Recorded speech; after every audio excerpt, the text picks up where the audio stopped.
Li di le sky. E ba we ski mwen. Non, mais les prononcer sky. Mais souvent, Sky. on O a sa di la. Ou tap mette K-A-Y.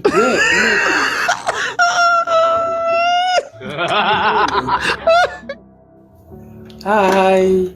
Hi. Keep trying. You okay? I'm okay. I mean, I'm trying.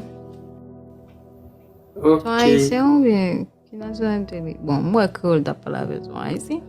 I am Korean. Bah, l'école. Ah, okay.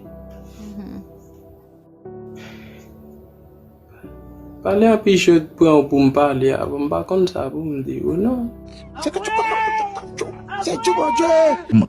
Sky. Monsieur besoin moun nan ville, mais anglais la parle moun.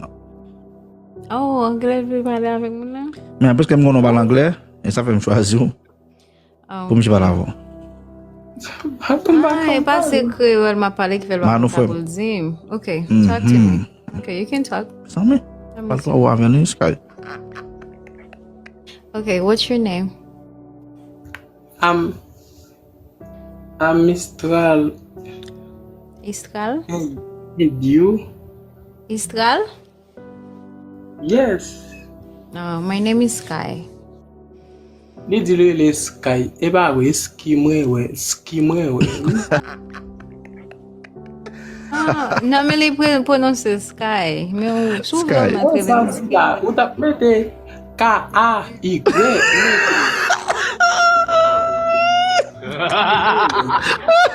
Ande yo fon ouais.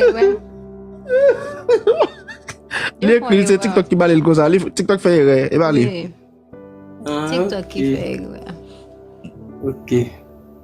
Focus, m'ko nan ou yo pa, pou na poser question en anglais. What do you live? Am di la. Is it where do I live? Eske m'kon sa? Jim kon wap m'di la. Comment wap mande moun nan? Is that where do I live? Like Kibamwete? Ouais. Yes. Yes. Where do I live? I live in Florida, Miami. Where do you live? Anglais pa m'non ka me ma pal la. Tale, John, campé dans tête 30 là. John, retourne encore, retourne. Oh! Et tout dégâts salvé là. Where do I live? I live in Florida, Miami. Where do you live? Anglais pa m'non ka me ma pal la. It's okay. I understand you. C'est tu